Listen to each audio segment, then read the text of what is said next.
What do you do for living? What do you do for living?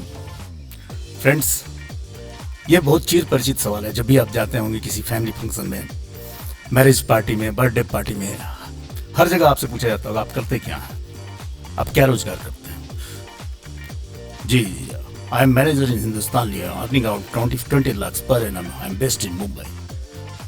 ये इस जवाब को देके आपको बहुत ही फख्र महसूस होता होगा।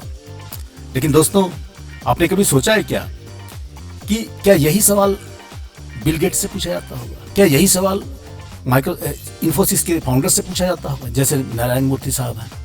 जी नहीं, लोग उन्हें पहचानते हैं और ये वो चर्चा का विषय है कि ये नारायण मूर्ति साहब हैं जो कि इन्होंने इन्फोसिस को फाउंडेशन किया और हजारों इंजीनियर्स हैं जो इनके यहाँ काम करते हैं, सॉफ्ट प्लेटफॉर्म दे रहे हैं जहाँ कई लोग काम कर रहे हैं। तो दोस्तों, यदि अभी तक आपने मेरा चैनल सब्सक्राइब और फॉलो नहीं किया तो प्लीज़ कर लीजिए, क्योंकि यही मेरा इंस्पायरेशन है। और ये यदि आप अमीर बनना चाहते हैं आने वाले 3 से 5 सालों में, तो ये वीडियो आपके लिए खास होने वाला है। हम स्टार्ट करेंगे रिवॉल्यूशंस के बारे में। हमारे यहाँ 3 रिवॉल्यूशंस ऑलरेडी हो चुके हैं और जिन लोगों ने इन रिवॉल्यूशंस को इंस्ट्रूमेंटली यूज किया है, लिवरेज किया है, दिया है, वो दुनिया के नामी गिरामी औद्योगिक घरानों में या रिचेस्ट पर्सन में उनकी गिनती होती है। हम स्टार्ट करते हैं इंडस्ट्रियल रिवॉल्यूशन से। इंडस्ट्रियल रिवॉल्यूशन के वक्त हमारे यहाँ जब ब्रिटिश शासन था तो हमारा मुख्य उद्योग था कृषि बेस्ड आधारित उद्योग था और खादी हमारा प्रमुख उद्योग था।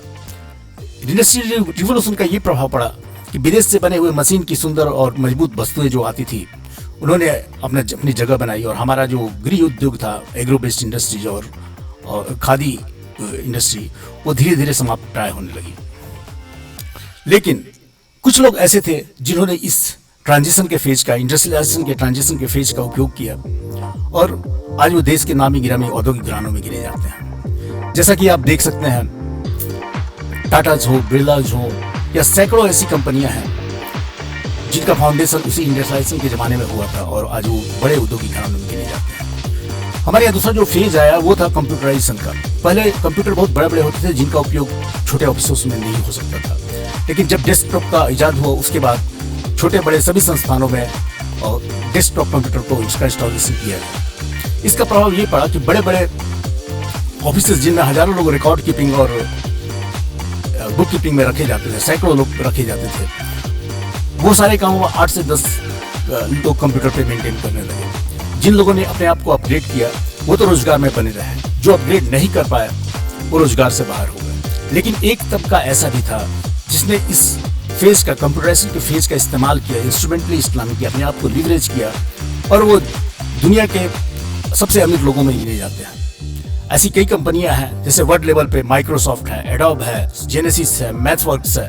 ये कई कंपनियां हैं जो वर्ल्ड लेवल पे फेमस हुई और उन्होंने दुनिया के रिचेस्ट लोगों में अपना नाम रखा। उसके अलावा हिंदुस्तान में भी कई कंपनियां थी जिन्होंने बहुत आश्चर्यजनक प्रगति की और अपना नाम बनाया, जैसे कि इन्फोसिस, स्पार्कबिज, एम्फेसिस, हेक्सावेयर टेक्नोलॉजी, माइंडट्री, ऐसी अनेक कंपनियां हैं। उसके बाद ये तो हमारा सेकेंड रिवॉल्यूशन था। उसके बाद थर्ड रिवॉल्यूशन आया, इंटरनेट क्रांति। इंटरनेट का प्रभाव ये पड़ा कि बहुत सारे जो पुराने रोजगार थे वो खत्म हो गए।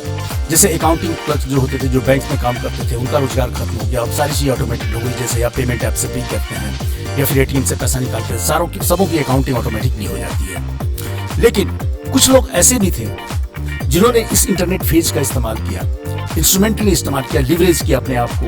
और ऐसी कंपनियों में मुख्य कंपनियां जो हैं वर्ल्ड लेवल पे है, जैसे अमेजोन है, गूगल है, मेटा है, फेसबुक, अलीबाबा, नेटफ्लिक्स, ऐसी कई कंपनियां हैं जिन्होंने वर्ल्ड लेवल पे काम किया और वो दुनिया के रिचेस्ट ऑर्गेनाइजेशंस में गिने जाते हैं। लेकिन मैं ये सब आपको क्यों बता रहा हूँ? क्योंकि मैंने आपको प्रॉमिस किया है कि आज मैं आपको 5 ऐसे रोजगार के बारे में बताऊंगा जो आने वाले 3 से 5 सालों में आपको फर्स्ट जनरेशन रिच पर्सन बनाने वाले हैं। तो दोस्तों, ये फेज है आर्टिफिशियल इंटेलिजेंस का, जो हमारे दरवाजे पे दस्तक दे रहा है। दोस्तों, अब और देर नहीं करते हैं। जैसा मैंने प्रॉमिस किया है, आज आपको उन 5 उभरते हुए रोजगारों के बारे में बताएंगे जो आपको आने वाले 3 से 5 सालों में हो सकता है दुनिया के रिचेस्ट लोगों में आपकी गिनती होने लगे, आपका स्टार्टअप दुनिया के रिचेस्ट कंपनीज में होने लगे। तो इसमें देर न करते हुए इसमें जो सबसे पहला जो प्रोग्राम है वो है इंजीनियरिंग और टेक्नोलॉजी। इसको मैंने इसमें ऐड किया हुआ है कंबाइंड रूप से। पहला है डाटा साइंस, दूसरा है मशीन लर्निंग, तीसरा है आर्टिफिशियल इंटेलिजेंस, चौथा है ड्रोन टेक्नोलॉजी, पांचवा है 5G टेक्नोलॉजी और छठा है सेमीकंडक्टर इंडस्ट्री। ये सभी कंबाइंड रूप से एक रिवोल्यूशन लाने वाले हैं। अब रही बात डाटा साइंस क्या है। Data science is the collection of data from various sources in structured and unstructured form and organise that in such a way that statistical and mathematical tools can be applied on them और machine learning algorithm can be developed for that। तो ये जो है statistical data को इस तरह से organise करते हैं जैसे कि स्टैटिस्टिकल जो फंक्शंस होते हैं, स्टैटिस्टिकल जो टूल्स होते हैं उनको अप्लाई करके कुछ, या फिर मैथमेटिकल टूल्स को अप्लाई करके कुछ रिलेशनशिप डेवलप करें या फिर कुछ पैटर्न डेवलप करें जिनका इस्तेमाल टास्क ऑटोमेशन में या फिर प्रोसेस ऑप्टिमाइजेशन में या फिर डिसीजन मेकिंग में काम आ सके। ये काम जो तीनों मैंने ढूंढा ये मानवीय मस्तिष्क से हुआ करते थे, जैसे कि पैटर्न किस ट्रेंड को फॉलो कर रहा है, आने वाले प्रेडिक्शन क्या होने वाली है, इसी तरह दो वेरिएबल्स में रिलेशनशिप क्या है। तो ये सारी चीजें डेवलप होने के बाद ये मानवीय मस्तिष्क की जगह पे आर्टिफिशियल इंटेलिजेंस काम करने वाला है, जो जिसका मुख्य ऑब्जेक्टिव है टास्क ऑटोमेशन, प्रोसेस ऑप्टिमाइजेशन और इन्फॉर्म डिसीजन मेकिंग। उसके बाद आता है ड्रोन टेक्नोलॉजी। ड्रोन टेक्नोलॉजी कई क्षेत्रों में रिवोल्यूशन लाने वाला है। जैसे कि हम एग्जांपल के तौर पे बता सकते हैं कि जैसे हमारे यहाँ सर्वेलेंस जो है, सिक्योरिटी की टीम, पुलिस फोर्स जो है गाड़ियों में बैठ के डिफरेंट प्लेसेस की पेट्रोलिंग करती है और जहाँ भी सस्पिशियस एक्टिविटी होती है उसे क्लियर करती है। ड्रोन टेक्नोलॉजी के आने से सारा सर्वेलेंस जो है, पूरे शहर का सर्वेलेंस एक ड्रोन करेगा, जहाँ भी सस्पिशियस एक्टिविटी होगी इन्फॉर्म करेगा कंट्रोल रूम को और कंट्रोल रूम से सिक्योरिटी जाएगी और उसे क्लियर करेगी। उसके अलावा एग्रीकल्चर सेक्टर में भी ड्रोन का काफी इस्तेमाल होने वाला है, जैसे कि मौसम का प्रेडिक्शन करना कि आने वाले समय में कब बरसात होगी और इरिगेशन की जरूरत क्रॉप्स को कब है, आप आर्टिफिशियल इरिगेशन का प्रबंध कर सकते हैं। और उसके अलावा पेस्ट की अवेलेबिलिटी क्या है, क्या पेस्ट अवेलेबल है क्रॉप्स पे, तो पेस्टिसाइड का छिड़काव भी ड्रोन के मार्फत हो सकता है। उसके अलावा सोइल्स की न्यूट्रिशन लेवल क्या है, क्या एडिशनल न्यूट्रिशन चाहिए, ये सारी चीजें ड्रोन के माध्यम से होने वाली है। उसके अलावा डिफेंस सेक्टर में भी काफी इस्तेमाल होने वाला है। तो उसके बाद 5G टेक्नोलॉजी आती है। 5G टेक्नोलॉजी मतलब डाटा की स्पीड को बढ़ाना है, डाटा इसको कम्युनिकेशन फास्ट होना है, जिससे क्या होगा कि ऑटोनोमस व्हीकल्स आने लगेंगे हमारे यहाँ। प्रोसेस जो होता है प्रोसेस ऑटोमेट हो जाएगा, बहुत सारी जॉब इसमें जाने वाले हैं। उसके अलावा हेल्थ केयर सेक्टर में रिमोट मॉनिटरिंग का सिस्टम स्टार्ट हो जाएगा और रोबोटिक सर्जरी का स्टार्ट हो जाएगा। इस सभी क्षेत्रों में कई क्षेत्र ऐसे हैं जहाँ पे इनका इस्तेमाल होने वाला है। उसके बाद सेमीकंडक्टर इंडस्ट्री है, जैसे ताइवान और चाइना का जो क्लास का जो मुख्य रीजन है वो मार्केट शेयर है ताइवान का, जो सेमीकंडक्टर इंडस्ट्री में है, जो हिंदुस्तान की गवर्नमेंट ने भी सेमीकंडक्टर इंडस्ट्री को प्रमोट करना चालू कर दिया है। तो दोस्तों ये 5 कैरियर थे, 6 सब्जेक्ट्स थे जो मैंने इंक्लूड किया हुआ इंजीनियरिंग एंड टेक्नोलॉजी में। इसके अलावा हमारी जो IITs हैं उन्होंने मशीन लर्निंग और आर्टिफिशियल इंटेलिजेंस में कोर्स स्टार्ट कर दिए हैं, जबकि डाटा साइंस के लिए बेसिक क्वालिफिकेशन इंजीनियरिंग की नहीं होती है। आज यदि मैथमेटिक्स से BSc है या फिर BCA है या डाटा साइंस से BSc किए हुए हैं तो आप इस फील्ड में एंट्री कर सकते हैं। मशीन जहां तक रेम्यूनरेशन की बात है तो ज्यादातर IITs में 1 करोड़ की जो ऑफर पैकेज है वो ऑफर नॉर्मल हो गया है। चुनिंदा IITs में 4 करोड़ तक गई है हमारी सैलरी। दोस्तों इसके अलावा प्राइवेट सेक्टर के जो कई इंस्टीट्यूशंस हैं, जैसे MS रमैया इंस्टीट्यूट जो है, इंस्टीट्यूट ऑफ टेक्नोलॉजी जो है, वहाँ भी 50 लाख की सैलरी गई है। ऐसे कई इंस्टीट्यूशंस हैं जहाँ पे प्राइवेट इंस्टीट्यूशंस हैं जहाँ पे 50 लाख की सैलरी ऑफर की गई है। तो दोस्तों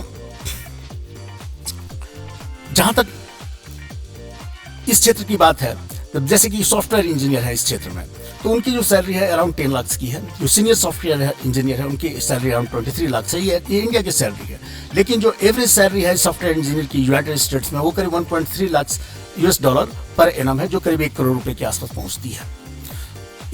दोस्तों ये तो हमारी रही इंजीनियरिंग एंड टेक्नोलॉजी की बात। उसके बाद हम आते हैं फिनटेक इंडस्ट्री के बारे में।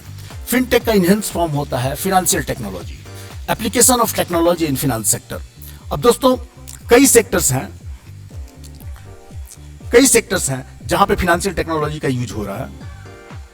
ओपन बैंकिंग में, जैसे ये कंपनियां हैं जो ओपन बैंकिंग में काम कर रही हैं। इसके बाद क्रिप्टो ऐप है, उसके बाद इंश्योरेंस सेक्टर की कंपनियां हैं, उसके अलावा रेगुलेशन सेक्टर में कंपनियां हैं, इन्वेस्टमेंट सेक्टर है, कई सेक्टर्स है जहां इनका इस्तेमाल हो रहा है फिनटेक टेक्नोलॉजी का।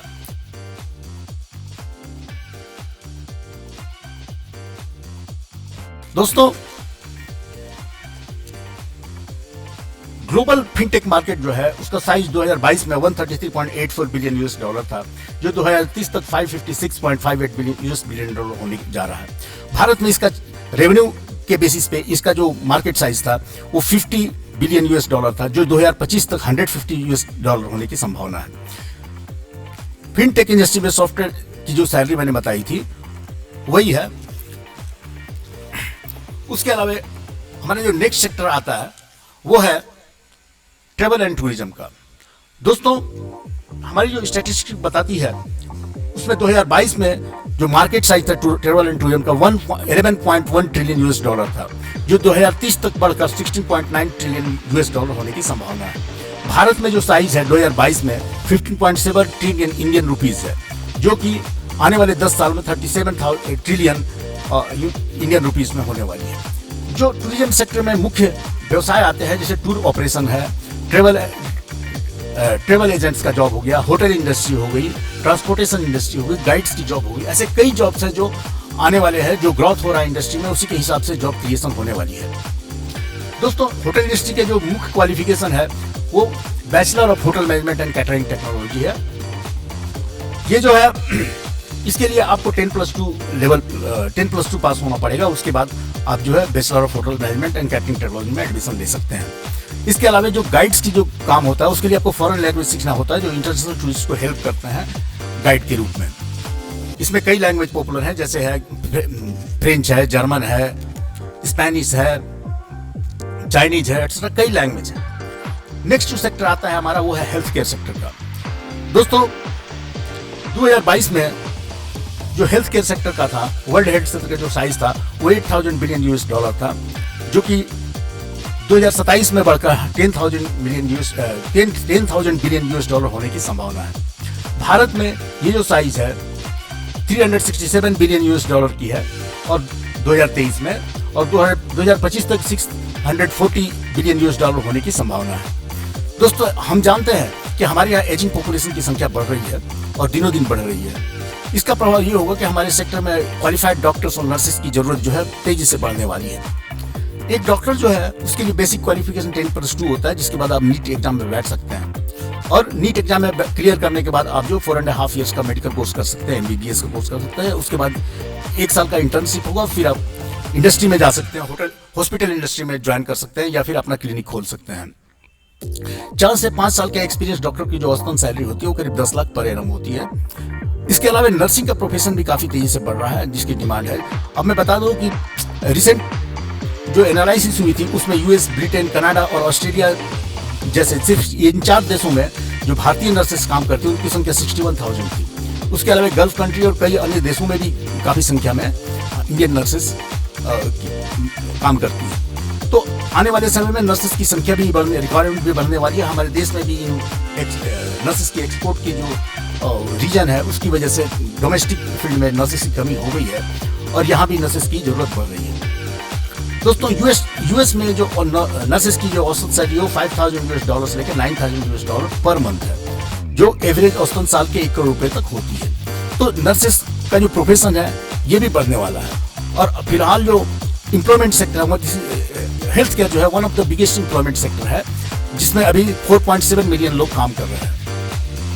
उसके बाद हमारा जो आता है वो है ई-कॉमर्स सेक्टर। दोस्तों, इंटरनेट की अवेलेबिलिटी कई तरह के क्षेत्रों में, जैसे टियर 1, टियर 2, टियर 3 सिटीज जो है, यहाँ भी इंटरनेट की कनेक्टिविटी बहुत आसानी से अवेलेबल है। उसके अलावा हमारे जो एक्सपेक्टेड स्मार्टफोन यूजर्स की संख्या हो 1 बिलियन होने वाली है। करीब इंडिया की जो मार्केट साइज है वो करीब $1 ट्रिलियन होने वाली है 2030 तक। तो आप समझ सकते हैं इस क्षेत्र में कितना ग्रोथ होने वाला है और इसमें आप अपना जो फॉर्च्यून जो है बना सकते हैं। तो दोस्तों, आज का एपिसोड बस इतना ही। फिर मिलेंगे हम अपने नए एपिसोड के साथ। तब तक thank you and goodbye, have a nice day.